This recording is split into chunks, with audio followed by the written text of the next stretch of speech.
ओम।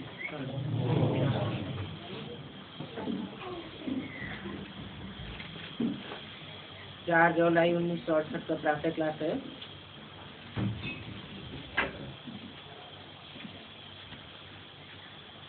रूहानी बाप रूहानी बच्चों को बैठ समझाते हैं। मना समझाने वाला या ज्ञान को सुनाने वाला कोई जिस्मानी बाप नहीं है जिसमें प्रवेश करते हैं। सुनाने वाला समझाने वाला वो बाप है जो सदैव रूहानी है और समझाते भी किसको है? देह अभिमान में रहने वाले बच्चों को नहीं समझाते हैं, वो समझेंगे भी नहीं। जो रूहानी स्टेज में रहने वाले हैं उनको समझाते हैं।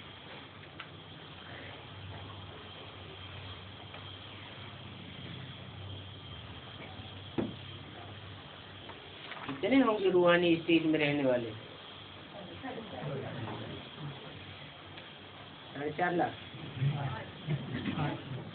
माना 4.5 लाख से ऊपर जो आत्माएं हैं जिनमें कृष्ण की आत्मा भी है, पहला नंबर,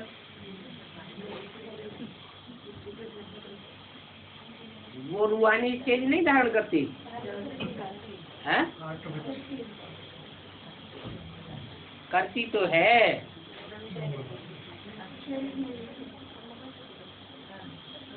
क्योंकि अगर न करती होती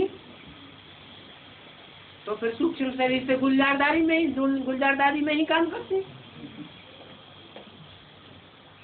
रूहानी स्टेज पकड़ती है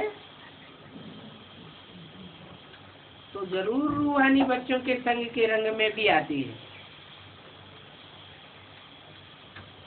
तो रूह की स्टेज धारण करने वाले टोटल बच्चे कितने हुए? 9 लाख सितारे आसमान में गाए हुए हैं। 9 लाख हार भी गाया जाता है। वो है आसमान के जड़ सितारे और तुम हो धरती के चैतन्य सितारे। तुम सितारे यहाँ बाप के सन्मुख बैठे हो। बाप तो देखने में नहीं आते हैं,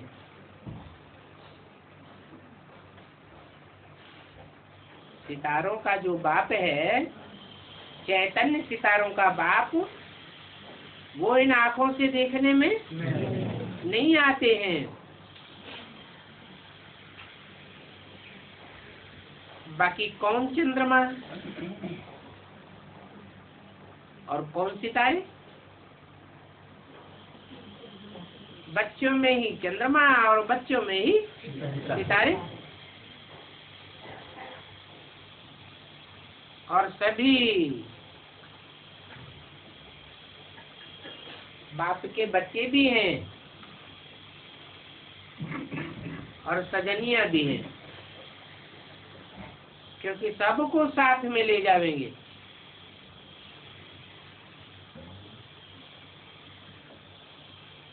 फिर भी साजन देखने में नहीं आता है, हाँ बुद्धि से समझा जाता है।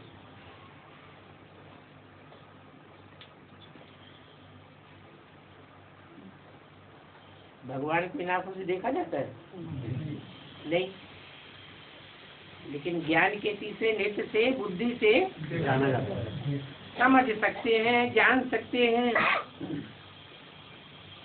तो सभी स्टार्स ऐसे ही देखने में आते हैं जैसे ऊपर में है।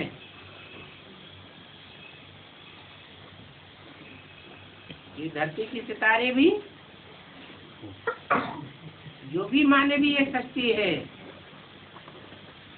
उस सृष्टि में ऊंची स्टेज में रहने वाले हैं, क्योंकि ऑलराउंड पार्ट बजाने वाले हैं।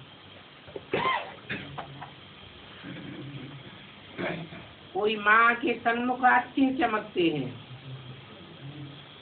कोई कम चमकते हैं, कोई कहाँ दिखाई पड़ते हैं, कोई कहाँ। और तुम बैठे भी ऐसे हो, देखने में भी ऐसे आता है। कोई सितारे तो बहुत दूर दूर चमकते हैं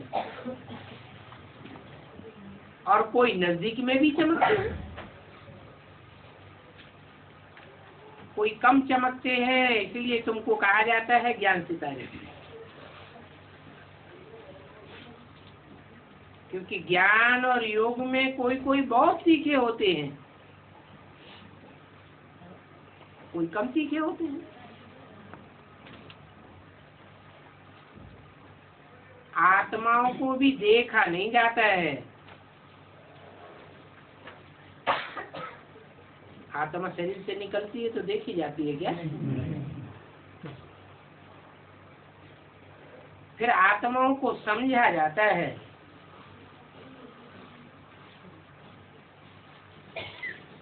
क्या समझा जाता है? क्या समझने की बात है? इस आत्मा का सच्चे रूपी रंगमंच पर अनेक जन्मों में, अनेक अलग अलग स्थानों में, अलग अलग ग्रुप्स के बीच ये पार्ट है।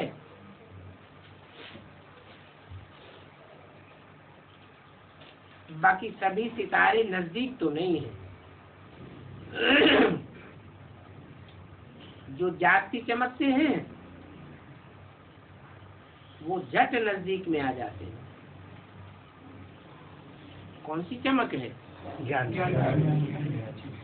ज्ञान की चमक में जो जाति चमकने वाले हैं वो नजदीक आ जाते हैं, झट देखने में आते हैं,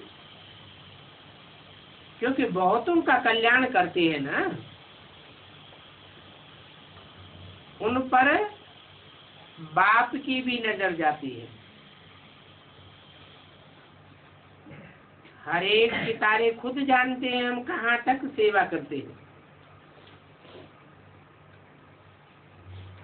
और ये है रूहानी सेवा, ईश्वरीय सेवा है, जिस्मानी सेवा नहीं है। ईश्वर जो बेहद का बाप है वो बैठ समझाते हैं।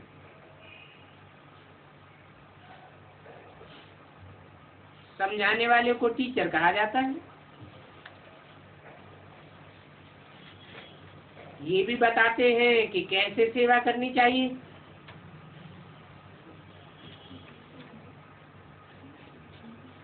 तीन प्रकार से सेवा की जाती है, मनसा, वाचा और कर्म।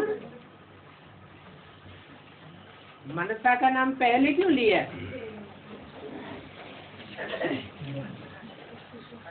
क्योंकि मनसा सेवा में ही ज्यादा शक्ति होती है।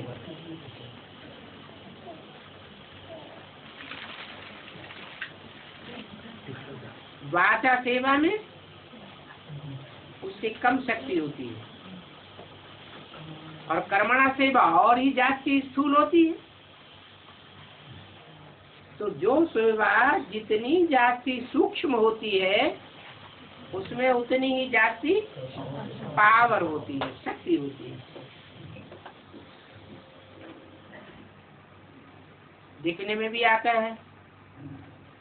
अभी तक यज्ञ में 70 साल हो गए, भाग दौड़ की कर्मणा सेवा कितनी हुई, वाचा सेवा भी बहुत हुई, परंतु रिजल्ट ना के बराबर निकला।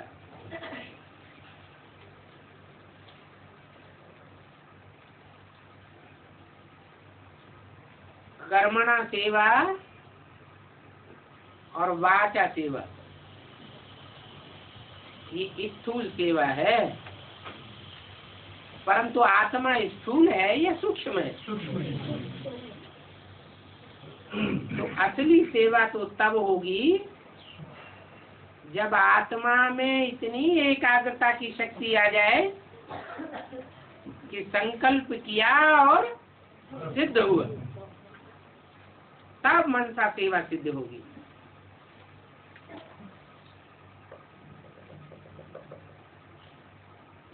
मनसा सर्विस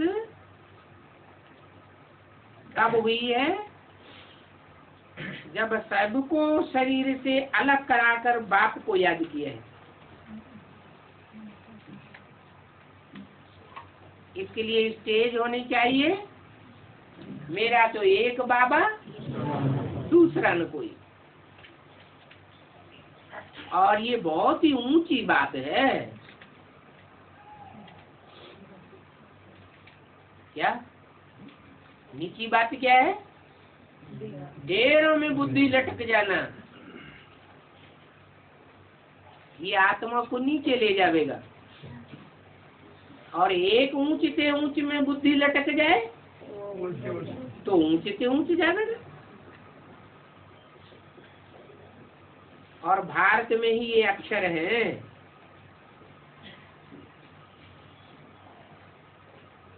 क्या? मेरा तो एक शिव बाबा। भारत में क्यों?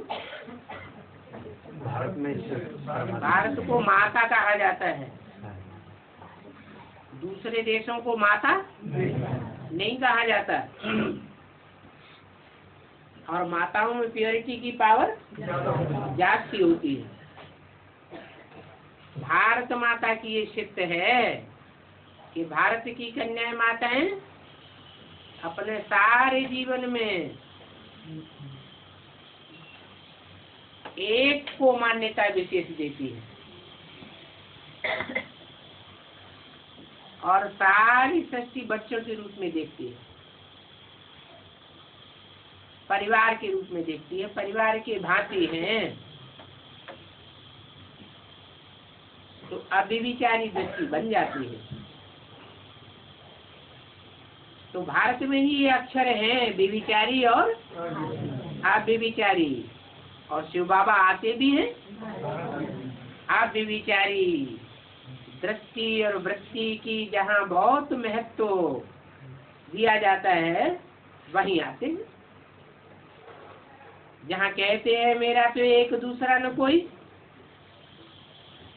अर्थात सिवाय एक बाप के कोई दूसरे को याद नहीं करते। बाप भी बच्चों को बार बार समझाते हैं कि अपन को आत्मा समझो। आत्मा का कनेक्शन सीधा परम पिता परमात्मा से है। आत्मा ही कहती है मेरा तो एक शिव बाबा दूसरा न कोई। ये ज्ञान मार्ग की बात है। भक्ति मार्ग में तो अनेकों की याद आती रहती है। क्यों? क्योंकि भक्ति आती है रावण से।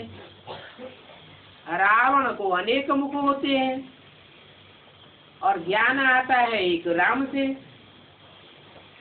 रामलीला दिखाते हैं ना, राम को एक मुख और रावण को अनेक मुख। तो रावण राज्य में अनेकता की ओर बुद्धि जाती रहती है। यहाँ तो तुमको याद करना है एक को, और दूसरा कोई भी याद ना आवे।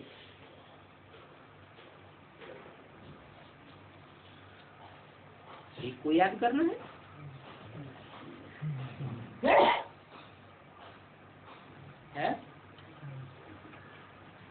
एक को याद करने का क्या मतलब है?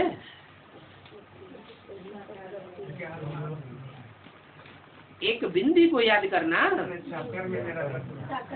तो बिंदी बिंदी आत्माएं तो सब एक जैसी दिखाई पड़ेंगी। एक तो साबित तब होगा जब वो एक सुप्रीम सोल कोई पार्टिकुलर पार्टिकुलर व्यक्ति में प्रवेश करे और प्रवेश करके स्पेशल पार्ट बजाए, जो पार्ट और मनुष्य आत्माएं नहीं बजा सकती। तो एक याद आए, दूसरा कोई याद ना आए, माने एक के जो कर्म हैं वो ही याद आवे, औरों के ऐसे कर्म हुए ही नहीं तो वो याद ना आवे। तो उसका अर्थ भी अच्छी रीति समझना है। याद किसको किया जाता है? किसी ने कोई बहुत अच्छा काम किया होगा तो वो याद आता है, जिससे बहुत प्राप्ति हुई होती है, बहुत जिससे सुख मिलता है वो याद आता है। तो भगवान तो गाया ही जाता है सुख का सागर, और सारी दुनिया उस सुख के सागर को याद करती है। माना जितना भगवान बाप से सबको सुख मिला है उतना सुख और कोई को किसी से मिल ही नहीं सकता। तो पक्का करना है कि पिछाड़ी में जब शरीर छोड़े तो एक बाप के सिवाय और कोई भी याद ना आवे। एक बाप की ही वाचा याद आवे, एक बाप की ही कर्मणा याद आवे, और एक बाप की दृष्टि वृत्ति वाइब्रेशन में शरीर छोड़े, कोई भी याद ना आए। अपने शरीर तक की भी याद ना आवे। आत्मा का जो ये देह है, ये देह भी याद, देह की संबंधियों को याद आने की तो बात ही दूर हो गई, फिर बाकी तो कुछ रहा ही नहीं। कहते भी हैं आप मुए तो मर गई दुनिया। अब आप मुए का मतलब कोई आत्मा तो मरती नहीं, शरीर मरता है। माना देह भान से मर गए तो समझ लो ये पुरानी सारी दुनिया से निवृत्ति हो गई। अगर शरीर छोड़ा तो खलास हो जाता है। तो बाप यहाँ शरीर छोड़ना नहीं सिखाते, शरीर के भान से परे जाना सिखाते। तो ऐसे तुम बच्चों को बाप को याद करना है, जो शरीर की भी वासना मिट जावे।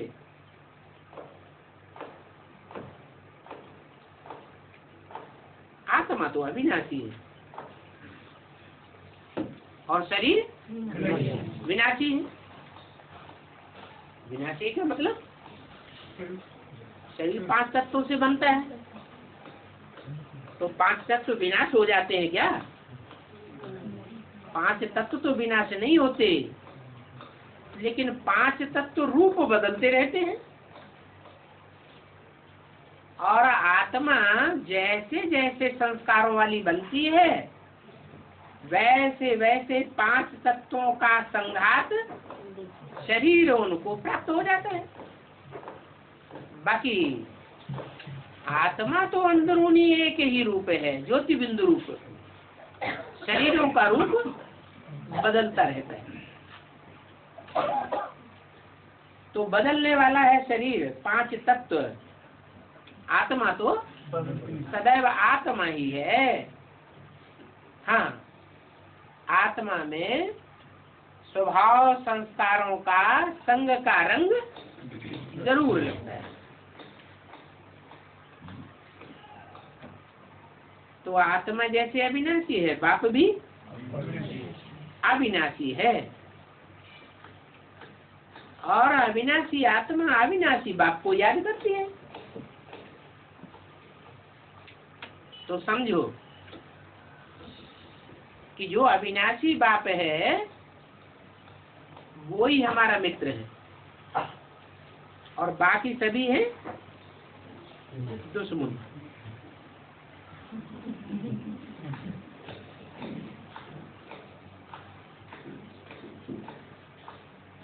अविनाशी बाप मित्र है। अब बाप तो दो बता दिए। वेद के बाप कितने हैं? दो हैं। एक आत्माओं का बाप और दूसरा मनुष्यों का बाप।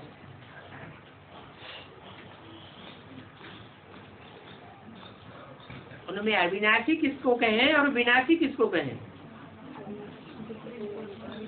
है? जो मनुष्य आत्माओं का बाप है उसे विनाशी कहें या अविनाशी कहें? वो भी तो ऑलराउंड पार्टधारी है। इस सृष्टि पर सदा कायम कोई नहीं। इस सृष्टि पर सदा कायम एक शिव बाबा ही है। शिव बाप नहीं कहा, शिव बाबा कहा। शिव माने ज्योति बिंदु स्वरूप और बाबा माने साकार।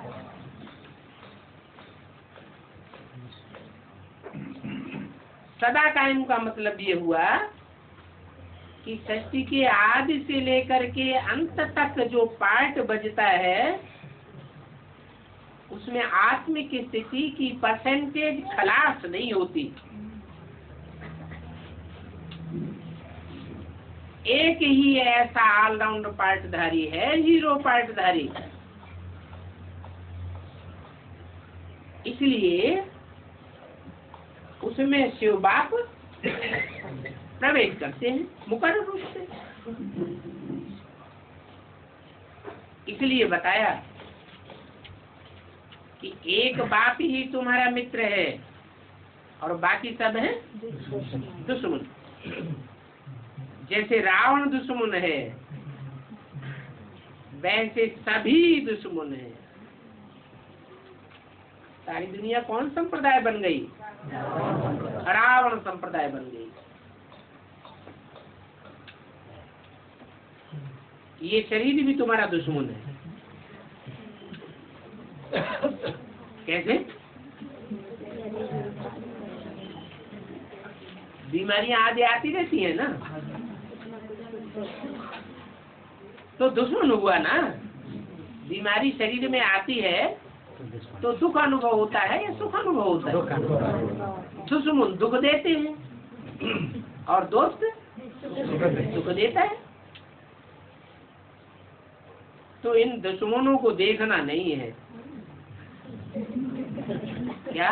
चाहे अपने शरीर हो चाहे पराये शरीर हो। दुश्मन बैठे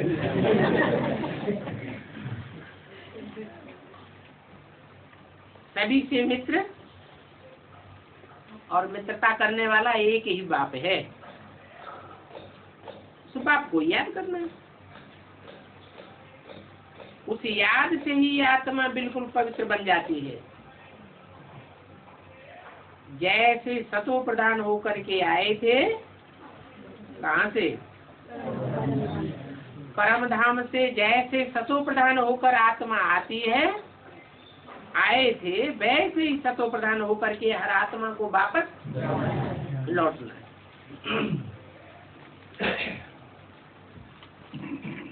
जो जहाँ से आता है वहाँ उसे वापस भी लौटना पड़ता है। यहाँ सब अपने अपने घरों से आए हैं तो कहाँ लौटेंगे? अपने अपने घर में ही वापस जाएंगे। हर चीज का अपना एक साइकिल है। आत्मा का अविनाशी साइकिल है। जो साइकिल आत्मा में जिसमें जैसे जैसे भरा हुआ है वो अपना राउंड लगाती रहती है। और ये सिर्फ आत्माओं की ही बात नहीं है। 5 तत्वों में जो भी अणु हैं उन सब अणुओं का एक साइकिल है। जहाँ से शुरू होता है लास्ट में जाकर के वही पहुंचता है। इसलिए कहते हैं ये शशि चक्र कितने साल का है? 5000 साल का है। 5000 साल के शशि चक्र में आधा है सुख का टाइम और आधा है दुख का टाइम। तो जो जहाँ से आता है वहाँ उसे वापस जरूर लौटना पड़ता है। तो अभी तुमको ज्ञान मिला है कि हमको वापस जाना है। कहाँ जाना है? बाप के घर जाना है, बाप के पास जाना है। तो अब भटकना नहीं है। क्या भक्ति मार्ग में क्या होता आया? भटकती रही आत्माएं। तो द्वापर युग से तो बहुत भटक गई। कोई इस्लाम धर्म में गिरी, कोई क्रिश्चियन धर्म में गिरी, कोई कहाँ कोई कहाँ। मंदिर मस्जिद गिरजाघर गुरुद्वारे कहाँ कहाँ भटकते रहे, तीर्थों में भटकते रहे। मिला तो कहीं भी नहीं। अभी भटकना नहीं है। क्यों? क्योंकि अभी हमें बाप का पक्का परिचय मिल चुका है। तो आत्मा को अब बाप से मंत्र लेकर के जाना है। मंत्र है ही, इसे महामंत्र कहा जाता है। मन मना भव, मत माने मेरे, मना माने मन में, भव माने समाज में। अर्थात मेरे मन की जो स्थिति है वो ही तेरे मन की स्थिति हो जाए। मेरे मन की स्थिति क्या है?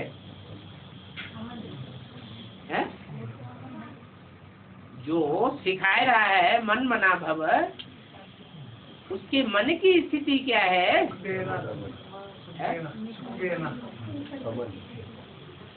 उसके मन की स्थिति है निसंकल्प। कोई संकल्प नहीं। मैं आत्मा ज्योति बिंदु।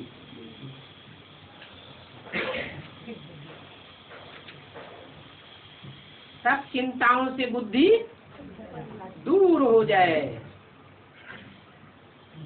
कुछ भी प्राप्ति की इच्छा न रहे। पाना था तो पा लिया। तो ये महामंत्र लेकर के जाना है। इसको कहा जाता है माया पर जीत पाने का मंत्र। नहीं तो माया कहाँ कहाँ बुद्धि को भटकाती रहती है। देह के अंगों में बुद्धि भटकती है, देह के संबंधियों में बुद्धि भटकती रहती है, देह के पदार्थों में बुद्धि भटकती रहती है। तो बुद्धि न भटके उसके लिए कौन सा महामंत्र दिया? मन मना भव।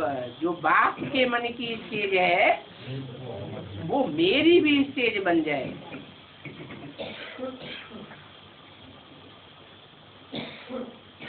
बाप तो है ही निराकारी, निर्विकारी और निरहंकारी।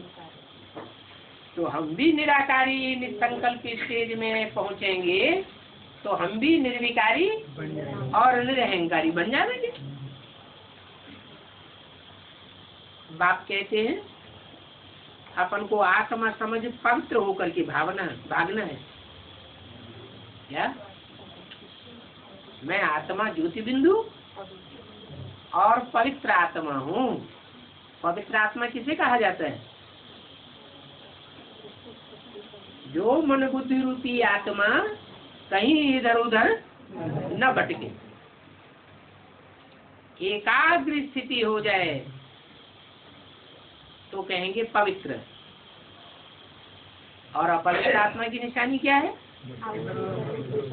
कितना भी रोकने की कोशिश करें बुद्धि इधर उधर भटकती रहती है।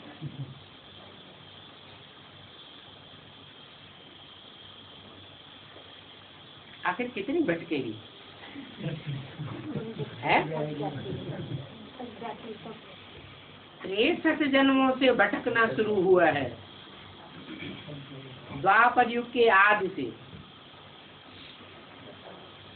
और उसमें भी देव आत्माएं तो कहाँ कहाँ कितने कितने धर्मों में भटकती रही।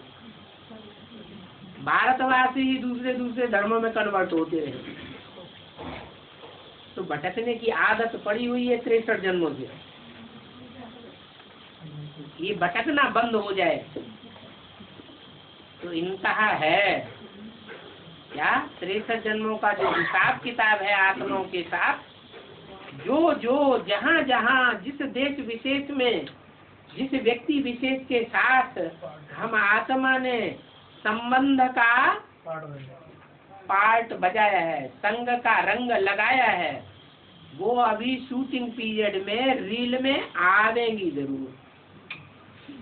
संकल्पों में आवेंगी, स्वप्न में आवेंगी। उनका काम है आना और हमारा काम है भगाना। क्योंकि अब तो हमें ठिकाना मिल गया ना। भक्ति मार्ग में तो कोई पक्का ठिकाना था ही नहीं। गुरु लोग बिलमाते रहे, भटकाते रहे।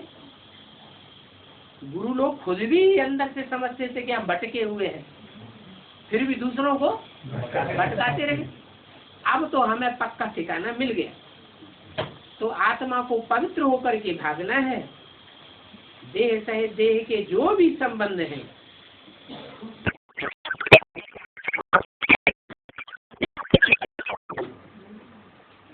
क्या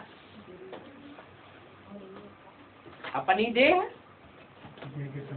और देह के संबंधित जो भी देहधारी है, कितने भी प्यारे संबंधी क्यों न हो और कितने भी जन्म के संबंधी क्यों न हो, वो सब हमारे दुश्मन। अंत तक कोई भी याद ना आए। अंत तक माने कब तक? जब तक आत्मा को वापस जाने का टाइम आए, तब आत्माओं की बारात जावेगी ना। शिव की बारात गाई हुई है। तो अंत तक कोई भी याद ना आवे, यही मेहनत है।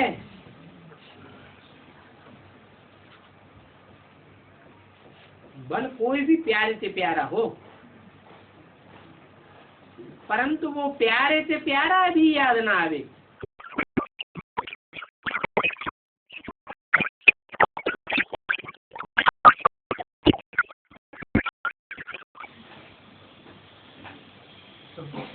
पतित पुरानी दुनिया है, इस पतित पुरानी दुनिया में सबसे प्यारे से प्यारा कौन लगता है?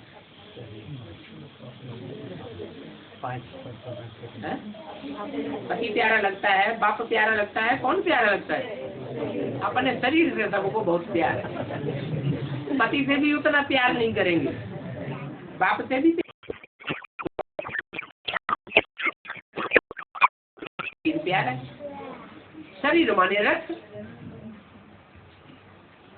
सबके लिए ये बात लागू होती है या कोई को लागू होती है, कोई को लागू नहीं होती? सबके लिए लागू होती है। तो सब स्वार्थी हुए या परमार्थी हुए? सब स्वार्थी हैं, क्योंकि सबको अपना रथ प्यारा है। पहले नंबर है। कैसा भी रथ हो, काला हो, कलूठा हो, काना हो, कुब्जा हो, लूला हो, लंगड़ा हो, लेकिन अपने रथ के लिए पहले ध्यान देंगे। दूसरों का रथ कितना भी सुंदर हो, लेकिन उसके लिए प्रेफरेंस नहीं देंगे। तो इस दुनिया में सबसे ज्यादा प्यारा अपना शरीर लगता है। लेकिन बाप क्या कहते हैं? ये शरीर भी ये प्यारा नहीं है, ये बहुत बड़ा दुश्मन है।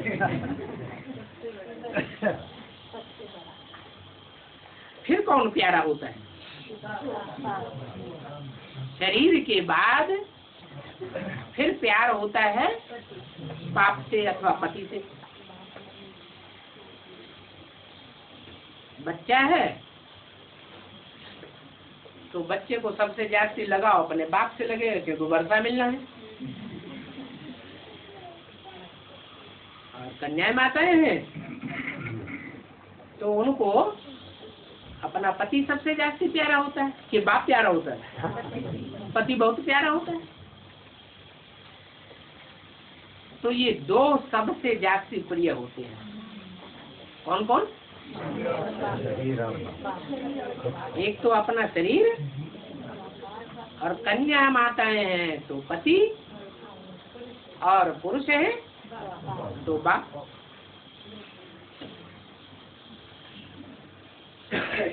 बाप जिससे जन्म मिलता है और पति जिससे सारी जीवन बितानी है, जिससे जन्म मिलता है उससे वर्षा भी मिलता है। तो ये संबंध बहुत ही लवली होते हैं। परंतु इनके होते हुए भी भक्ति मार्ग में किसको याद करते हैं? कोई को पति होता है या कोई को बाप भी होता है, अपना शरीर तो होता ही है, तो इनके होते हुए भी किसको याद करते हैं? भगवान को सब याद करते हैं। हाँ, एक अंतर पड़ गया भक्ति मार्ग और ज्ञान मार्ग में। भक्ति मार्ग में भी सब याद करते हैं भगवान को, ज्ञान मार्ग में भी भगवान को सब याद करते हैं। फिर अंतर किस बात का है? भक्ति मार्ग में बुद्धि भटकती रही, भगवान के स्वरूप का ज्ञान असली हो नहीं पाया। और यहाँ ज्ञान मार्ग में ये पक्का निश्चयात्मक बुद्धि बन जाती है कि यही हमारा बाप है और कोई भी हमारा बाप नहीं हो सकता। तो भक्ति मार्ग में याद तो करते हैं भगवान बाप को, लेकिन वो है अधूरी याद। और ये है पक्की याद। पक्की क्यों है? क्योंकि निश्चयात्मक बुद्धि से हमने पक्का कर लिया कि यही भगवान है। और वहाँ निश्चय तो होता ही नहीं, क्योंकि पहचान के लिए मिलती नहीं, बुद्धि भटकती रहती है। तो भक्ति मार्ग में समझ पूर्वक याद नहीं करते हैं और ज्ञान मार्ग में समझ पूर्वक याद करते हैं। भक्ति मार्ग में क्यों याद करते हैं ये भी नहीं जानते। याद तो करते रहते हैं, लेकिन क्यों याद करते हैं? अब यहाँ तो हम जानते हैं ज्ञान मार्ग में क्यों याद करते हैं। ये बात बुद्धि में बैठ जाती है कि वो हमारा बेहद का बाप है। हद के बाप से हद का वर्षा मिलता है और बेहद के बाप से बेहद का वर्षा मिलता है। भक्ति मार्ग में कहते हैं हे भगवान, हे राम,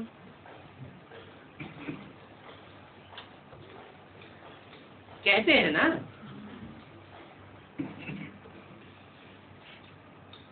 क्यों कहते आए? हे राम किसको कहते हैं? हे भगवान किसको कहते हैं?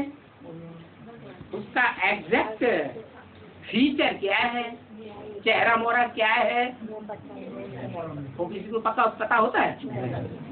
चित्रकारों ने एक चित्र बना दिया तो उसको रामबन समझ लिया, दूसरे चित्रकारों ने दूसरा चित्र बना दिया, चेहरा बना दिया तो उसको समझ लिया।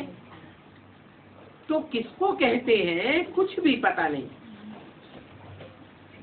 और ये भी अच्छी रीति कहते हैं बाबा आप जब आवेंगे तो हम जरूर आप पर बारी जाएंगे।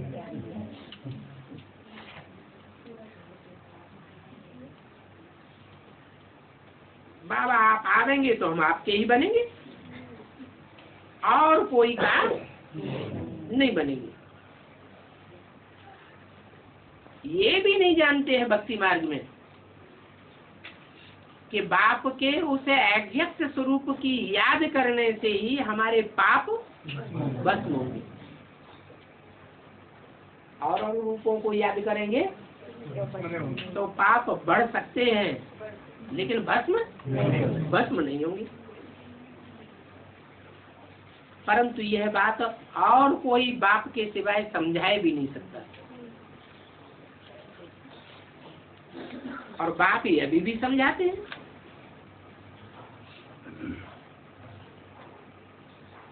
वो है पुण्यात्माओं की दुनिया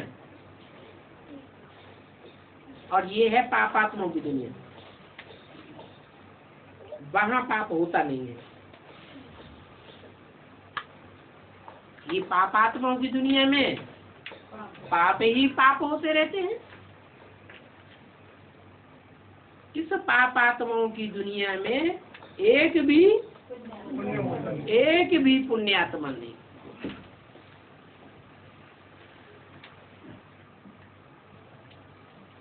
पुण्यात्मा पापात्मा कहा तो जाता है ना। ये कैसे कह दिया कि यहाँ इस पुरानी दुनिया में एक भी पुण्यात्मा नहीं है? इसका प्रूफ क्या है?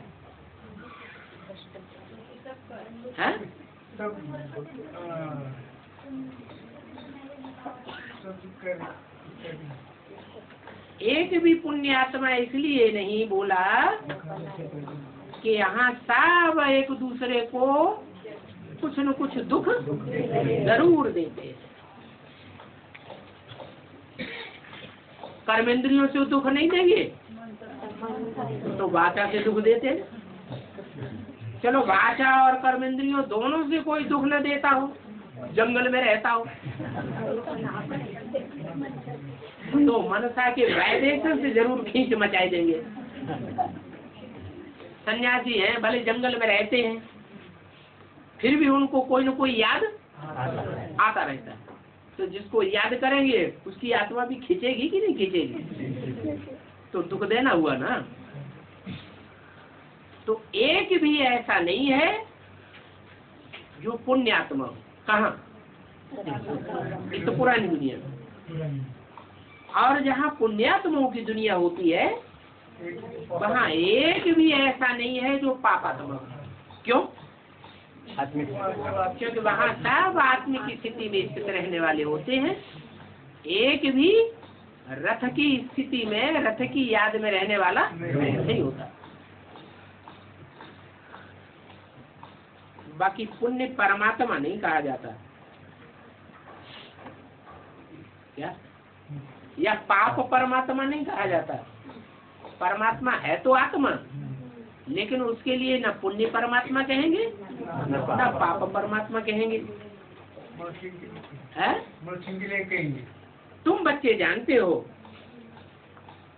कि सतयुग अर्थात स्वर्ग पुण्यात्माओं की दुनिया है।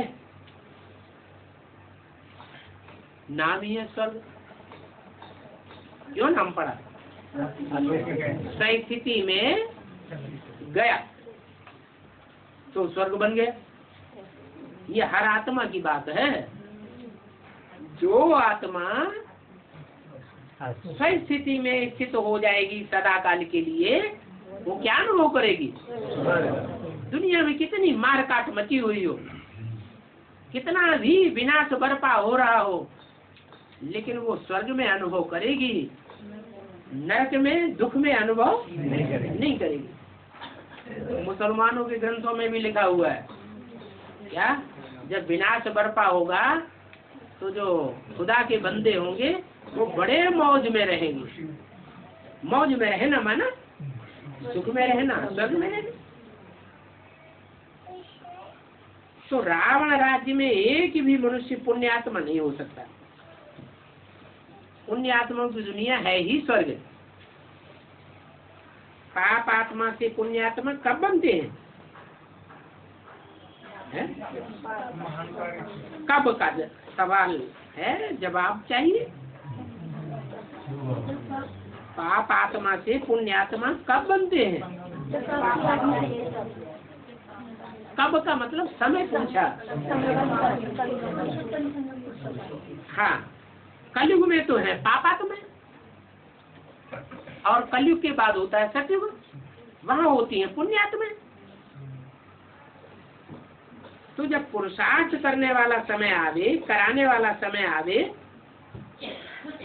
पुरुषार्थ कराने वाला भी आवे, तब ही हम पुण्यात्मा बने। जो पुरुषार्थ कराने वाला है वो स्वयं सदा काल का पुरुष होगा, या रथ धारण करने वाला रथी होगा। पुरुष कहा ही जाता है उसे जो शरीर रूपी पुरी में आनंद करता हो सदैव। इस रावण राज्य की दुनिया में तो कोई ऐसी आत्मा होती नहीं जो शरीर रूपी पुरी में भी निवास करती हो और सदैव आनंद का अनुभव करती हो। एक शिव बाप ही इस दुनिया में जब आता है तो चाहे पतित तन में आवे और चाहे पतित शरीर में आवे, लेकिन आनंद ही अनुभव करता है। वो सदा सुख का सागर गाया जाता है,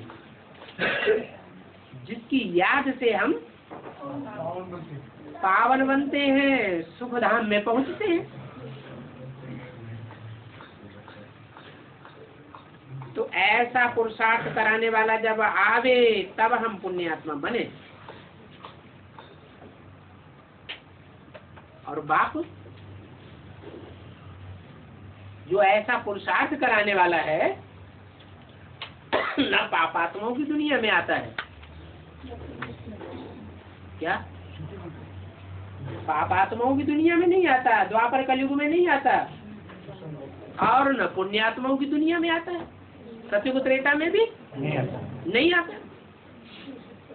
वो आते ही तब हैं। कब आते हैं? संगम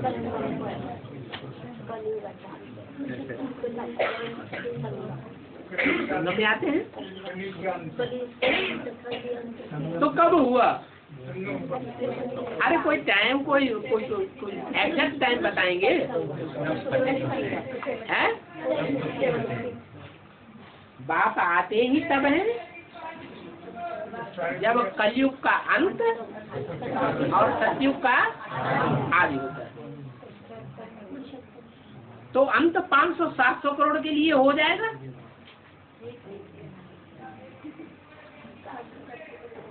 या एक के लिए पहले होगा? 500-700 करोड़ तो एकदम नहीं पुण्यात्मा बन जाएंगे, और बनते भी नहीं। तो जरूर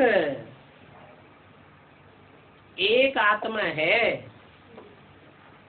जो सतयुग के आदि से लेकर के कलयुग के अंत तक जो ऐसा पार्ट बजाने वाली है जिसे ऑलराउंड पार्टधारी कहा जाता है। तो पुरुषोत्तम संगम युगे आते हैं।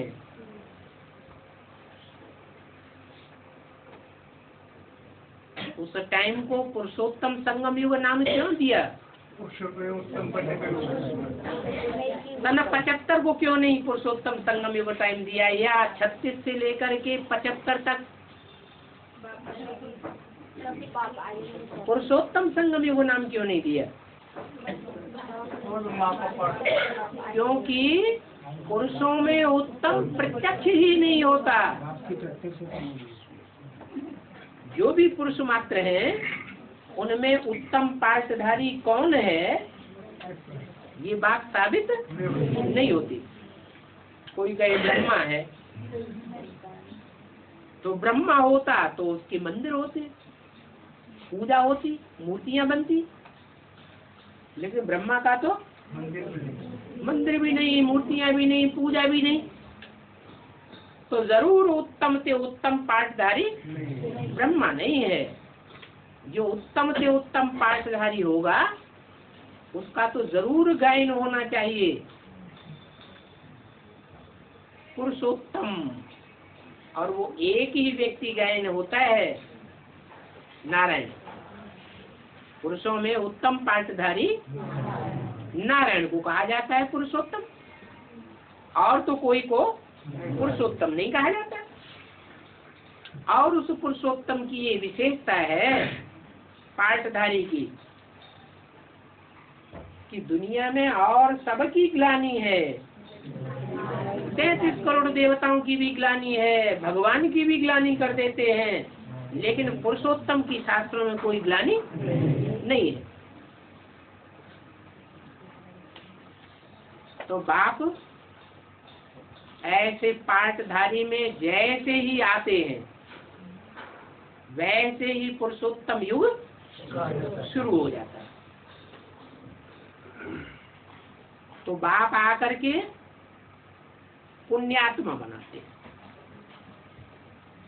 कौन सा बाप? सुप्रीम सोल बाप आते हैं। कहाँ से आते हैं?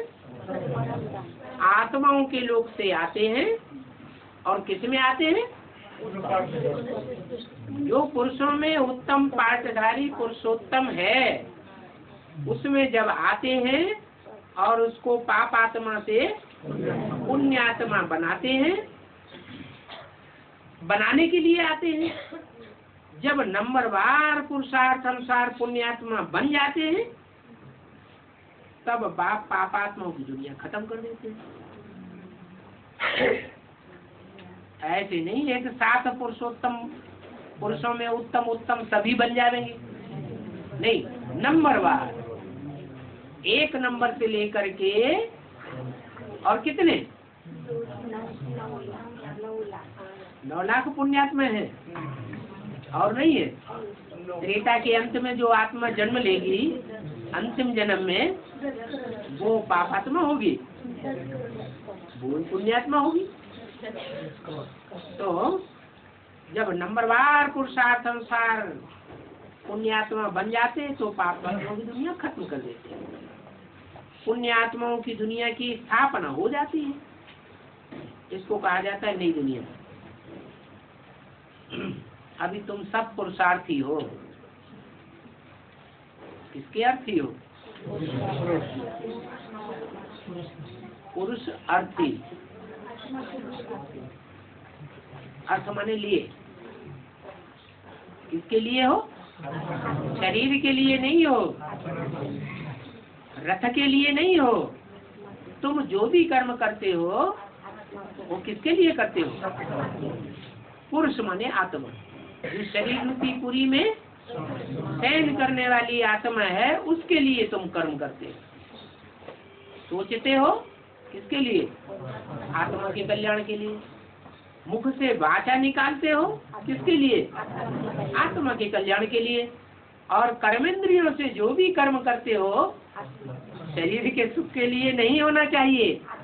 किसके लिए? आत्मा के कल्याण के लिए। तो अभी तुम पुरुषार्थी हो। इस समय ही बाप को तुम याद करते हो। तुम जानते हो बाप आते ही है पुरुषोत्तम संगम युग पर। साधारण संगम में नहीं आते कि सतयुग त्रेता के संगम पर, द्वापर कलयुग के संगम पर या त्रेता द्वापर के संगम पर आ जाए। नहीं, कब आते हैं? जब पुरुषों में उत्तम बनने वाले नंबरवार प्रत्यक्ष होते हैं। कब से प्रत्यक्ष होते हैं? जो मुरली में बोला लक्ष्मी नारायण का जन्म कब हुआ? आज से 10 वर्ष कम 5000 वर्ष हुए। 66 की वाणी है। तो साबित हो जाता है कि 76 में पुरुषों में उत्तम बनने वाली आत्मा प्रत्यक्ष हो जाती है ब्राह्मणों की दुनिया में। तो सभी उनको याद करते हैं क्योंकि दुखी हैं। आपदाएं सामने खड़ी हुई हैं और याद भी कौन करते हैं? पुण्यात्मा या पापात्मा? पाप आत्मा ही याद करती है। पुण्य आत्माओं को तो बाप को याद करने की दरकार ही नहीं है। ये है पापात्माओं की दुनिया। तुम पुरुषार्थ कर रहे हो पुण्य आत्माओं की दुनिया में जाने के लिए। अभी कहाँ है? पाप आत्माओं की दुनिया में पड़े हुए हैं और खुद भी क्या है? पाप आत्मा है। बाप कहते हैं तुमने जो भक्ति मार्ग में अंजाम किया है, क्या? बाबा हे भगवान, आप जब आवेंगे तो हम आप पर बाहर ही जावेंगे। अच्छा, बाहर ही तो जावेंगे, लेकिन भक्ति मार्ग में याद क्यों करते हैं? जब मालूम ही नहीं है तो याद किसको करते हैं? इससे साबित होता है कि नहीं आया है, तभी तो कहते हैं कि आप पर बारी जावेंगे जब आप आवेंगे। माने असली रूप में भक्ति मार्ग में मिला ही नहीं है, और जब असली रूप में मिलेगा तो हम आप पर बारी जावेंगे। तो जो अंजाम किया है भक्ति मार्ग में 63 जन्मों में, वो अंजाम अब पूरा करना चाहिए ना। है? बारी जाने का मतलब क्या है? भक्ति मार्ग में जैसे थाली में रख करके सर के ऊपर घुमाए देते हैं, बस वो बारी जाना हो गया है। बारी जाने का मतलब तन से पूरा अर्पण। जो भी टटा पूंजिया है, धन है, वो भी पूरा अर्पण। जो भी वाचा की शक्ति है, कोई में ज्यादा है, कोई में कम है, वो पूरी वाचा की शक्ति ईश्वरीय सेवा में अर्पण कर दे। जो भी मन की पावर है, वो मनसा की सारी पावर उसे ईश्वर है, ईश्वर के कार्य और ईश्वर की बनाई हुई नई दुनिया के मनन चिंतन मंथन में, ईश्वरीय सेवा की प्लानिंग में मनसा की पावर लगा दे।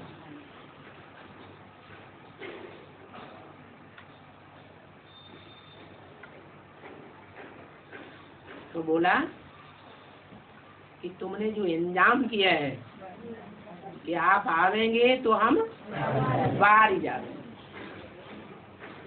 अब बाप आए हुए हैं तो अपन को देखना है कि 63 जन्म हमने जो अंजाम किया है कितना पूरा किया है। कोशिश कर रहे हैं, कोशिश नहीं हो रही।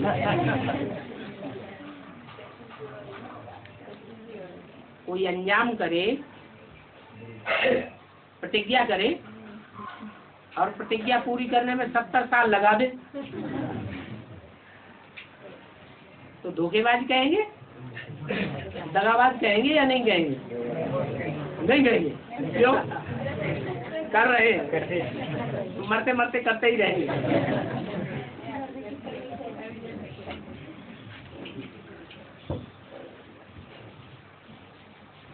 पक्का कर देना चाहिए, मेरा तो एक, दूसरा न कोई। परंतु ये किसने कहा? आत्मा नहीं कहा। अभी ये वचन जो बाप को दिया है, उस वचन को निभाना है। क्या वचन है? प्रतिज्ञा करना बड़ी बात, यह प्रतिज्ञा को निभाना बड़ी बात। निभाने में फिर नंबरवार हो जाता, कोई अव्वल नंबर में चला जाता और कोई फिर नंबरवार की लिस्ट में चले जाते। अभी बाप कहते हैं मुझे एक बाप को ही याद करो। हाँ,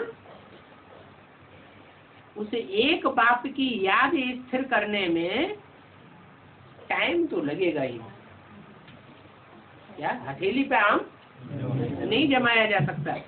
एकदम पुण्यात्मा कोई बन जावे ये तो हो ही नहीं सकता।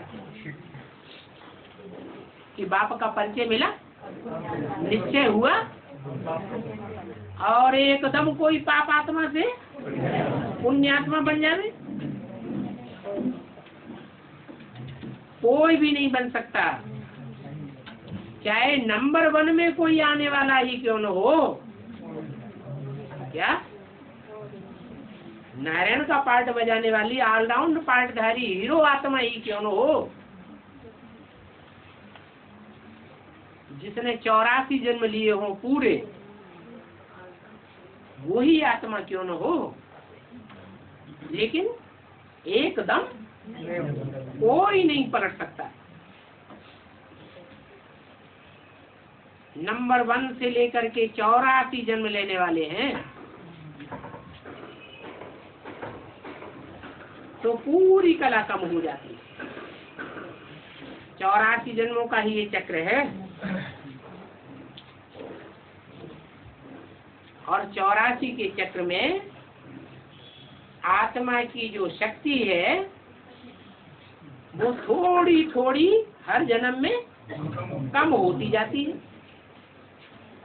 जैसे जैसे जन्मों की संख्या बढ़ती जाती है, वैसे वैसे आत्मा की शक्ति तीव्रता से घटती जाती है।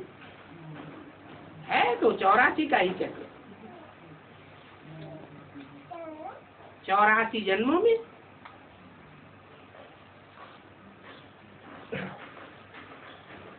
जो भी 84 जन्म हैं, उन 84 जन्मों में बाप को जानते ही नहीं। जानते हैं? 84 जन्मों में बाप को जानते ही नहीं। कब जानते हैं? जब 84 जन्म पूरे होते हैं, तब बाप की पहचान होती है। तो देखो,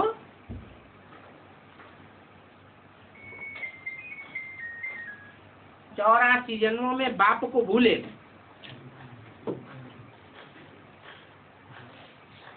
अपनी आत्मा के स्वरूप को भूले, जो आत्मा का स्वरूप तो बाप का स्वरूप, तो दुख मिलना शुरू हो जाता है। फिर हर एक जन्म में कुछ न कुछ डिग्री कम होती जाती है। वहां नई दुनिया में तो एकदम पवित्र आत्मा होती है। फिर प्योरिटी, पीस और प्रॉस्पेरिटी कुछ न कुछ कम होती जाती है। फिर जब रावण राज्य होता है, तो फिर तेजी से आत्मा की शक्ति क्षीण होती रहती है। क्यों क्षीण होती है? तेजी से क्षीण होने का कारण क्या हुआ? संकरण। क्यों? देवताएं संग में नहीं रहते थे, जंगल में रहते थे, अकेले रहते थे क्या? राधा कृष्ण की दृष्टि नहीं लेता था। राधा और कृष्ण की आत्मा की पावर एक समान थी या कुछ अंतर था? तो संग में, वहाँ संग में नहीं आते क्या? लेकिन के बाद देवता भी तो अज्ञानी होते हैं। देवता ज्ञानी होते हैं क्या? देवता भी अज्ञानी होते हैं। भक्ति मार्ग से हाँ, नहीं, देवता सुख तो इंद्रियों से ही भोगा जाता है। राधा कृष्ण को देखती है, कृष्ण राधा को देखता है, तो बिना इंद्रियों के सुख मिल जाता है क्या? इंद्रियों से ही तो सुख मिलता है। हाँ, सत्य को त्रेता में शेष इंद्रियों से सुख लेते हैं, और द्वापर कलयुग में भ्रष्ट इंद्रियों से सुख लेते हैं। उसमें भी कोई व्यभिचारी होते हैं और कोई अव्यभिचारी। जैसे ही द्वापर शुरू होता है, व्यभिचारी धर्म की आत्माएं परम धाम से उतरना शुरू हो। उनकी बुद्धि में है ही नहीं कि ऐसी भी दुनिया होती है जहाँ कृष्ण की दृष्टि राधा में और राधा की दृष्टि सिर्फ कृष्ण में ही डूबेगी और किसी में नहीं डूबेगी। ऐसी अव्यभिचारी दुनिया होती है, ये बात उनकी बुद्धि में ठहरती नहीं। तो ऐसी आत्माएं जब व्यभिचारी दृष्टि, वृत्ति और कृति फैलाने वाली ढेर की ढेर परम धाम से उतरती हैं, और उनके संग के रंग में देवात्माएं आती हैं तो तेजी से पतन होता है।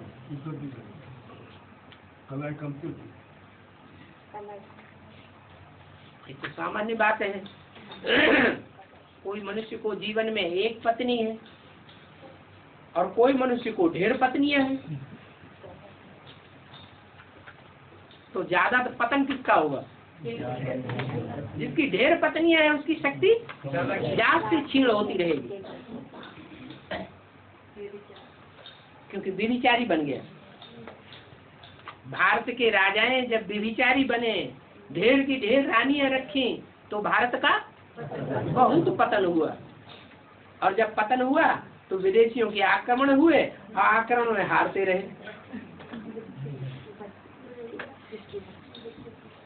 द्वापर युग में तो इतने आक्रमण नहीं हुए थे। कब आक्रमण हुए? जब कलयुग में ज्यादा भारत के राजाएं व्यभिचारी बन गए, ढेर की ढेर रानियां रखने लगे, तो शक्ति क्षीण होती गई और हारने की आदत पड़ गई। तो जब रावण राज्य होता है तो जल्दी जल्दी नीचे उतरते हैं। उस समय पापात्माएं बहुत हो जाते हैं। क्या? एक पत्नी एक पति का संग करे या एक पति एक पत्नी का संग करे, जीवन में और दूसरों का संग न करे, तो शकून रहता है। अगर पत्नी पति को छोड़ दे या पति पत्नी को छोड़ दे और दूसरी शादी रचा ले,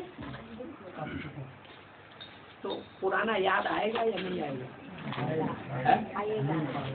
जो पुराना सुख लिया है वो याद जरूर आएगा, और याद आएगा तो सताएगा। देहधारी की याद सताती है या नहीं सताती? जरूर सताती है। तो व्यभिचार से दुख बढ़ता रहता है। व्यभिचारी दुनिया को ही वैश्यालय कहा जाता है। अब व्यभिचारी दुनिया को, सत्ययुग और त्रेता को शिवालय कहा जाता है। शिवालय में होता है सुख और वैश्यालय में होता है दुख। सबसे जाति दुख वैश्याएं भोगती हैं। वैश्याएं जितनी, वैश्याओं के घर में जाओ, बड़े बड़े आलीशान उनके मकान भी होते हैं, आकर्षण करने वाले, पहनावा ओढ़ावा सब अच्छा, खान पान भी अच्छा, कोई भी प्रकार का दुख तो देखने में आता नहीं। फिर दुखी रहती है या सुखी रहती है? क्यों दुखी रहती है? क्योंकि अंदर में उनको ये दुख भासता है, क्योंकि पराधीन हुई पड़ी है। पराधीन सपने हूँ सुख नहीं।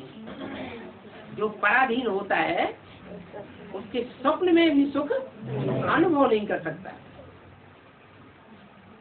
तो स्थूल सुखों से सुख नहीं होती आत्मा को। जो अंदरूनी सुख है वो बहुत भासता है, अंदरूनी दुख भी बहुत भासता है। तो व्यभिचार के कारण द्वापर कलयुग में पापात्माएं बहुत हो जाते हैं। किसी के दिल को दुख दिया तो पापात्मा बनेगी या दुख या पुण्यात्मा बनेगी? पापात्मा बनते हैं। पुरुष भी पापात्माएं बनते जाते और स्त्रियां भी पापात्माएं बनती जाती। तो सबसे कड़ा पाप है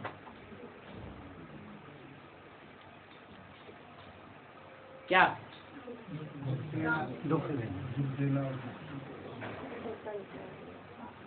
सबसे कड़ा पाप है बाप को सर्वव्यापी कहना। क्या भारत में मान्यता है ना, एक पति परमेश्वर, फिर दूसरी शादी कर ली तो दूसरा पति परमेश्वर, तो सर्वव्यापी हुआ या एक व्यापी हुआ? सर्वव्यापी हो गया। तो सबसे कड़ा पाप है सर्वव्यापी कहना, क्योंकि देह अभिमानी बन जाते हैं ना। गिरते गिरते अभी आकर के तुम्हारे 84 जन्म पूरे हुए। अभी तुम बच्चों की बुद्धि में बैठ गया है कि हम 84 के चक्र कैसे खाते हैं। 84 जन्मों के बाद सिर्फ पहला नंबर शुरू होता है? कब से? पहला नंबर, पहला जन्म कब से शुरू होता है?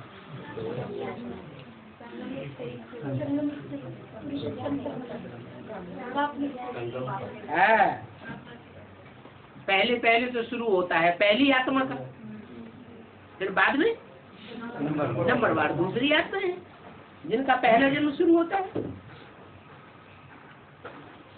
ओम